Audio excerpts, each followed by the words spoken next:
안녕하세요. 슬기로운 스테이블 코인 생활 벌써 5번째 시간입니다. 저희가 계속 테더를 중심으로 이야기 나누고 있는데요. 오늘은 특히 흥미로운 지점에 온 것 같아요. 바로 테더가 발행하는 USDT, 그리고 어쩌면 곧 나올지도 모르는 미국 규제 준수 스테이블 코인, 가칭 USAT, USET이라고 부를게요. 이게 어떤 블록체인 위에서 돌아가야 하는가? 소위 말하는 레일을 어떤 걸 선택해야 하는가? 이 문제입니다. 네, 맞습니다. 이게 굉장히 중요한 이슈가 되고 있죠. 특히 USAT, USET 같은 새로운 규제 준수 코인이 나온다면요. 이 체인 선택이 거의 성공의 핵심 열쇠가 될 수도 있겠다 싶어요. 이더리움, 그리고 그 레이어트 솔루션들, 아비트럼, 베이스 이런 것들 많잖아요. 거기에 아직도 막강한 트론, 그리고 또 무섭게 치고 올라오는 솔라나까지. 선택지가 참 다양하죠. 그렇죠. 정말 각기 다른 장단점을 가진 플레이어들이 있는 상황입니다. 근데 이게 단순히 어디가 수수료 싸고 속도 빠르냐 이 문제로만 볼 건 아니라는 점을 오늘 좀 명확히 하고 싶어요. 규제를 따라야 하는 USAT랑 상대적으로 좀 자유로운 USDT는 상황이 완전 다르잖아요. 그렇죠. 네, 완전히 다릅니다. 접근 방식 자체가 달라야 해요. 그래서 실제 정산 과정에서의 어떤 안정성이라든지 사용자 경험, UX라고 하죠. 그리고 무엇보다 중요한 규제 준수, 이런 관점에서 어떤 전략적 포트폴리오를 짜야 할지 오늘 한번 깊이 파헤쳐 보겠습니다. 네, 아주 시의적절한 주제인 것 같습니다. 자, 그럼 먼저 현재 스테이블 코인 레일로 고려되는 이 주요 체인들 특징부터 간략하게 짚어주시죠. 결제라는 관점에서 봤을 때 각각 어떤 강점 또 어떤 약점을 가지고 있을까요? 체인별로 결제 관점에서 뚜렷한 특징들이 있는데요. 우선 이더리움, ETH죠. 그리고 그 위에 있는 레이어 2, L2 솔루션들입니다. 아비트럼, 베이스, 옵티미즘 같은 것들이 대표적인데요. 이 생태계의 가장 큰 장점은 역시 규제 친화성입니다. 그리고 개발 도구가 워낙 풍부하고 지갑 사용자 기반이 압도적이죠. 기관들이 좋아하겠네요. 맞습니다. 기관들이나 규제를 중요하게 생각하는 서비스 입장에서는 이더리움의 그 신뢰도, 검증된 기술 스택 이런 게 굉장히 매력적일 수밖에 없어요. 물론 이제 이더리움 메인넷 자체는 수수료가 좀 비싸고 속도가 느리다는 단점이 있긴 한데 이건 이제 레이어 2, L2를 통해서 상당히 보완이 되고 있는 상황이고요. 네, 그렇군요. 다음은 트론인가요? USDT 하면 또 트론을 빼놓을 수가 없는데. 그렇죠. 트론, TRON입니다. 트론의 가장 큰 무기는 뭐니 해도 역시 그 매우 낮은 수수료 그리고 빠른 속도죠. 이것 때문에 실제로 USDT 유통량의 상당 부분을 이 트론이 차지하고 있고 특히 신흥국 중심으로 P2P 송금 시장에서는 정말 강력한 모습을 보여왔습니다. 맞아요. 압도적이죠, 사실. 네. 근데 동시에 바로 그 점 때문에 자금 세탁 방지, AML이라고 하죠. 이 AML 관련해서 규제 당국의 좀 집중적인 감시 대상이 되고 있다는 점, 이건 명백한 리스크입니다. 규제 리스크가 확실히 있군요. 네. 그래서 규제 준수가 중요한 서비스, 특히 이제 USDT 같은 경우는 부담이 될 수밖에 없는 거죠. 알겠습니다. 자, 마지막 주자, 솔라나네요. SOL. 네, 솔라나, SOL입니다. 솔라나는 높은 처리량, TPS라고 하죠. 그리고 빠른 확정 속도, 이게 최대 강점입니다.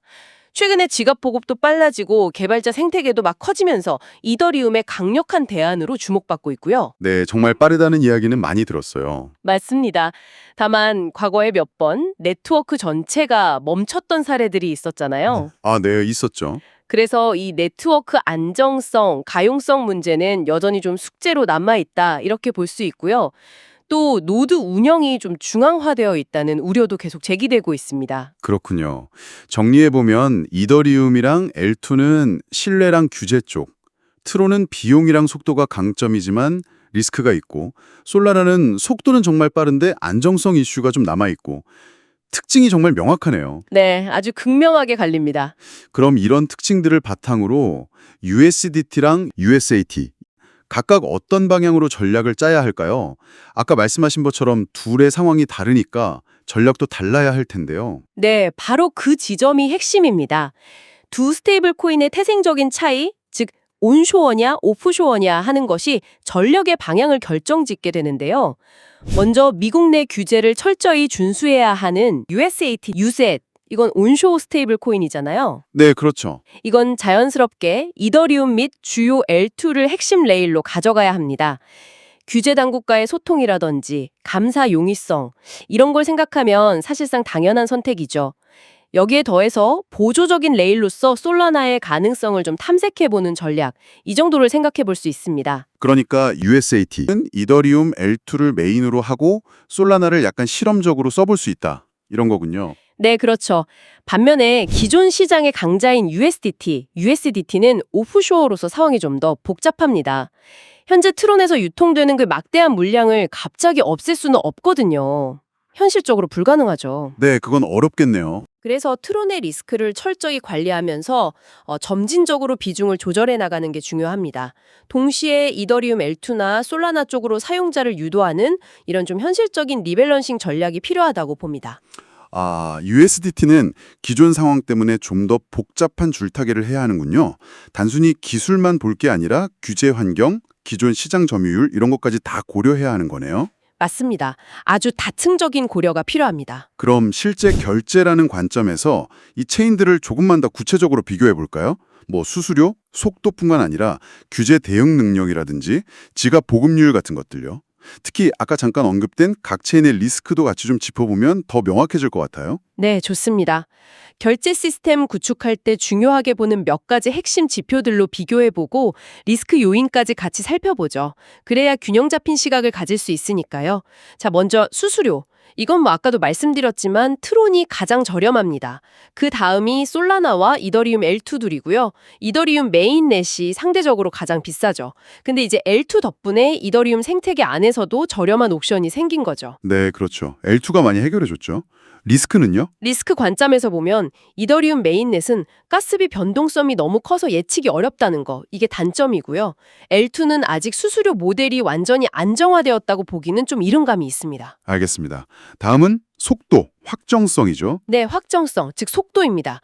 이론상으로는 솔라나가 가장 빠릅니다. 그 다음이 트론, L2, 그리고 이더리움 메인넷 순서로 볼 수 있고요. 소액 결제처럼 속도가 정말 중요하다면 솔라나나 트론이 유리해 보일 수 있죠. 이것도 리스크가 있겠죠. 당연히 있죠. 솔라나는 아까 말씀드린 그 네트워크 불안정 시에 속도가 확 떨어지거나 아예 멈출 수 있는 가용성 리스크가 있고요. 트론 역시 특정 상황에서는 지연이 발생할 수 있습니다. L2는 거래 순서를 정하는 시퀀서의 안정성에 따라서 속도가 좀 좌우되는 측면이 있고요. 그렇군요. 다음은 컴플라이언스 도구, 규제 관련 도구네요.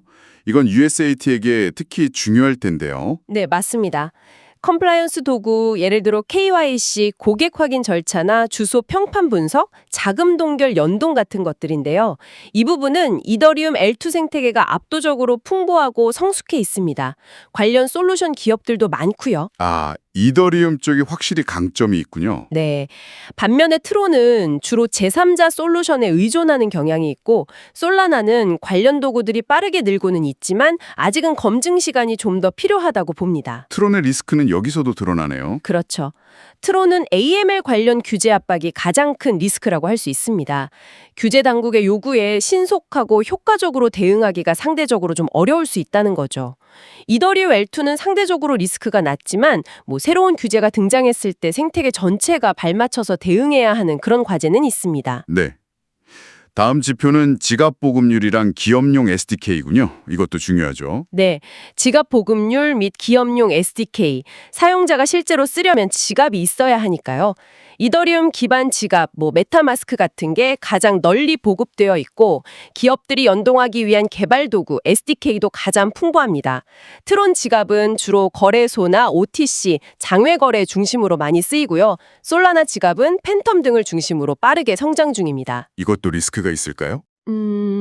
특정 지갑이나 플랫폼에 너무 종속되면 해당 서비스의 정책이 바뀌거나 보안 문제가 생겼을 때 영향을 받을 수 있다는 점 정도를 고려해 볼 수 있겠습니다. 마지막으로 개발 생태계랑 표준이네요. 네, 개발 생태계 및 표준입니다. 이더리움은 아시다시피 오랜 기간 검증된 스마트 컨트랙트 표준, ERC20 같은 것들이 있고 개발 커뮤니티도 굉장히 성숙해 있죠.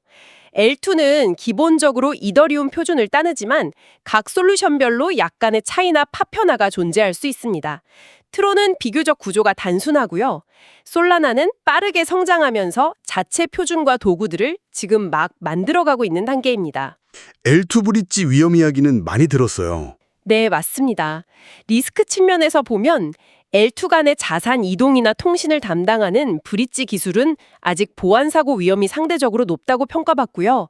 솔라나는 또 새로운 기술 스택을 사용하니까 숙련된 개발자를 찾기가 좀 어려울 수 있다는 점도 고려해야 합니다. 와, 이거 정말 복잡한데요. 단순히 빠르고 싸다고 좋은 게 전혀 아니네요. 규제 도구, 지갑, 개발 환경, 그리고 결정적으로 각 체인에 안고 있는 리스크까지. 이걸 다 종합적으로 봐야 한다는 거군요. 정확히 보셨습니다. 그래서 최적의 단일 체인이란 건 사실상 없다고 봐야 하고요.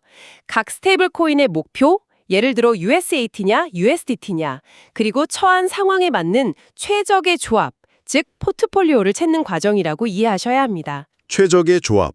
그래서 특히 규제 준수가 생명인 USAT의 경우에는 하나의 체인에 올인하는 게 아니라 여러 레일을 목적에 맞게 조합하는 그 말씀하신 다중 레일 아키텍처가 필수적이겠군요. 네, 필수적입니다. USAT는 그럴 수밖에 없어요. 그럼 그 USAT, 유셋의 권장 아키텍처에 대해서 좀 더 구체적으로 설명해 주시죠. 어떤 구조로 또 왜 그렇게 설계해야 하는 걸까요? 네, USAT는 신뢰와 안정성을 최우선으로 둬야 하니까요. 다음과 같은 구조를 제안해 볼 수 있습니다. 첫째는 메인 레일을 이중으로 운영하는 겁니다. 하나는 이더리움 메인넷이에요. 이게 비싸고 느리긴 하지만 규제기관과의 소통이나 감사 용이성, 풍부한 툴링 측면에서 황금 표준, 골드 스탠다드 역할을 하는 거죠. 일종의 기준점 같은 거네요. 맞습니다. 최종 결제 원장이자 레퍼런스 체인으로 두는 겁니다. 그리고 다른 하나는 주요 L2 중에서 한두 개를 선정하는 거예요. 예를 들어 아비트럼이나 베이스 같은 걸로요. 실제 거래의 상당 부분은 이 L2 위에서 처리해서 수수료와 속도 문제를 해결하는 거죠. 역할 분담이군요. 네. 단 이때 L2 시퀀서의 안정성이나 탈중앙화 수준은 계속해서 모니터링해야 합니다. 중요한 부분이죠. 그리고 또 뭐가 있을까요? 둘째는 브릿지 정책을 아주 보수적으로 가져가야 한다는 겁니다. L2와 메인넷 간 또는 L2 간의 자산을 옮길 때 공식적으로 검증된 브릿지만 쓰도록 딱 제한하고요. 해킹 위험에 대비해서 출금할 때 시간 지연, 타임록을 건다든지 아니면 다중서명, 멀티시그 같은 보안 장치를 꼭 적용해야 합니다. 브릿지 사고가 워낙 많았으니까요. 네, 굉장히 중요합니다.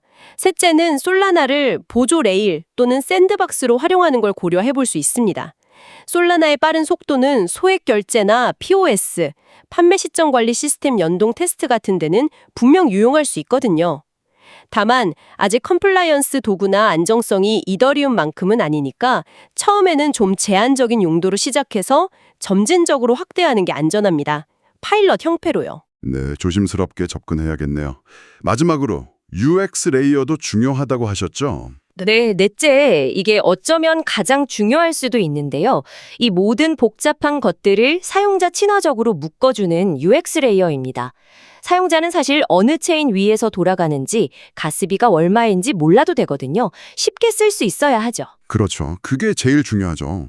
그래서 가스비를 대신 내주는 가스 추상화나 지갑 생성이나 관리를 쉽게 해주는 계정 추상화, AA라고 하죠. 이런 기술들을 적극적으로 도입해야 합니다. 그리고 또 실시간으로 체인 상황을 보고 가장 좋은 레일을 자동으로 골라주는 스마트 라우팅 엔진이라든지 위험도에 따라 거래 한도를 다르게 설정하는 위험 기반 정책 같은 것들이 필수적입니다. 와, USAT는 정말 이더리움의 신뢰성을 딱 기본으로 깔고 L2에서 효율성을 잡고 솔라나로는 미래를 대비하면서 이 모든 복잡한 기술적인 것들은 사용자한테는 최대한 숨기는 그런 전략이군요. 정말 치밀하게 설계해야겠네요. 네, 고려할 게 정말 많습니다. 자, 그럼 이제 USDT로 넘어가 보죠. 이미 트론에서 막대한 영향력을 갖고 있는 이 USDT는 어떻게 해야 할까요? 트론을 버릴 수도 없고 그렇다고 안고 가자니 리스크가 계속 커지는 것 같고 딜레마인데요. 네, USDT는 USAT와는 정말 다른 출발선에 서 있습니다. 이미 너무 큰 사용자 기반과 유통량을 가지고 있기 때문에 이걸 갑자기 확 바꾸는 건 시장에 엄청난 혼란만 줄 수 있어요. 그래서 다음과 같은 점진적인 리밸런싱 접근이 필요하다고 봅니다. 점진적인 리밸런싱이요? 구체적으로 어떤 건가요? 첫째는 트론 리스크 관리를 강화하는 겁니다. 당장 트론 지원을 중단하기는 어렵습니다. 현실적으로요. 그 대신 트론 기반 USDT 거래에 대해서 내부적으로 위험 가중치를 좀 높게 설정하고 자금 세탁 위험이 높은 거래 패턴을 집중적으로 모니터링하고요. 필요하다면 거래 한도를 설정하거나 아니면 특정 고위험 서비스와의 연동을 제한하는 등의 조치를 취해야 합니다. 중요한 건 우리는 리스크를 인지하고 있고 적극적으로 관리하고 있다는 시그널을 계속 주는 거죠. 네, 관리가 중요하군요. 다음은요? 둘째는 다른 체인으로의 전환을 유도하는 겁니다. 사용자들이 자발적으로 이더리움 L2나 솔라나 기반 USDT로 옮겨가도록 인센티브를 제공하는 전략이 필요해요. 예를 들면 대형 거래소나 OTC 데스크랑 협력해서 이더리움 L2나 솔라나 기반 USDT를 입출금할 때 수수료를 깎아준다든지 아니면 관련 디파이 서비스 이용할 때 혜택을 준다든지 이런 방식들을 생각해 볼 수 있습니다. 아, 당근을 주는 거네요. 그렇죠. 자연스럽게 옮겨가도록 유도하는 거죠. 셋째는 명확하고 투명한 블랙리스트 및 동결 정책을 수립하는 겁니다. 규제 당국에서 요청이 오거나 자체적으로 판단해서 특정 주소를 동결해야 할 때가 있잖아요.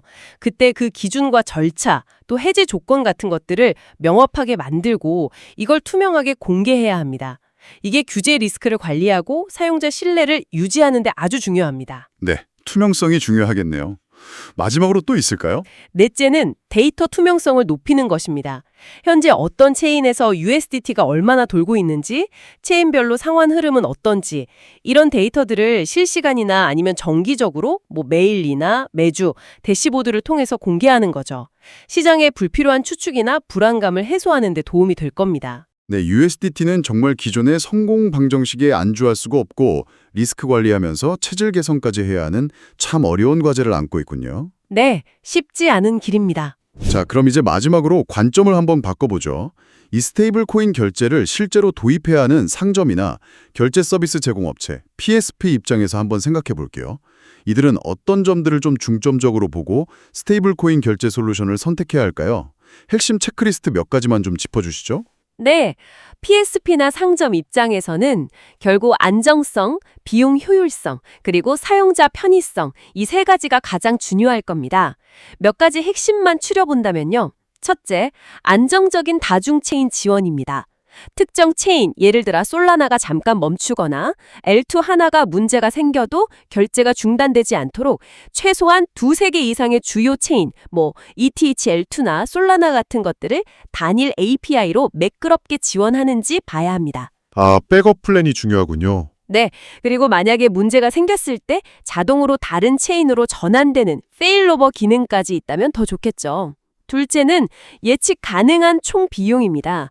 단순히 블록체인 수수료만 볼 게 아니라 스테이블 코인을 받아서 최종적으로 현지 통화, 예를 들어 원화나 달러로 정산받기까지의 모든 과정, 그러니까 환전 스프레드라든지 유동성 비용 같은 걸 다 포함한 총 비용, 토탈 코스트를 투명하게 보여주고 또 예측 가능하게 관리해주는지 따져봐야 합니다.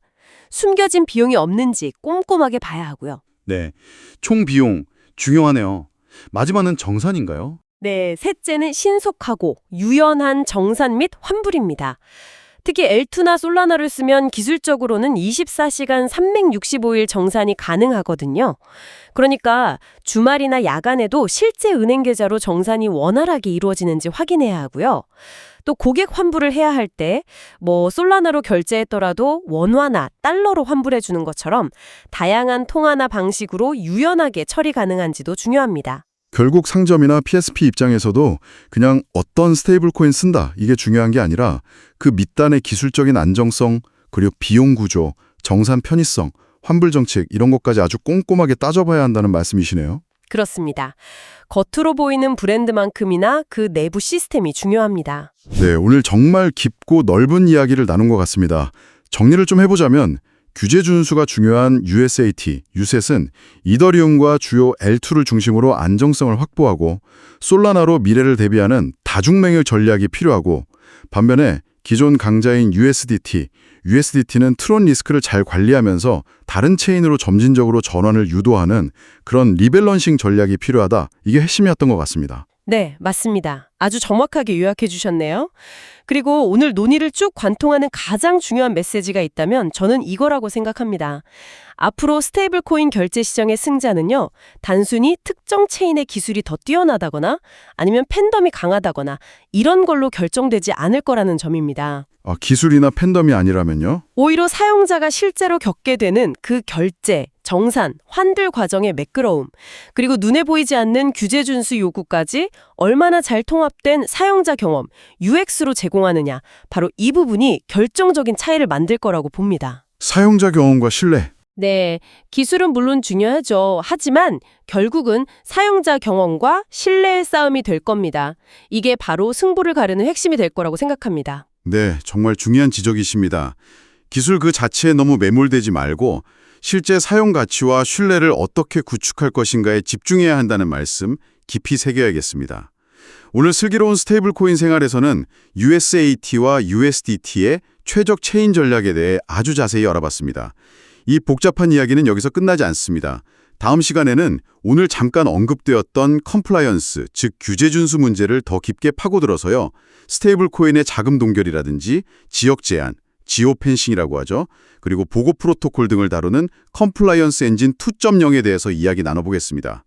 오늘 함께해 주셔서 감사합니다. 다음 시간에 또 유익한 내용으로 찾아뵙겠습니다.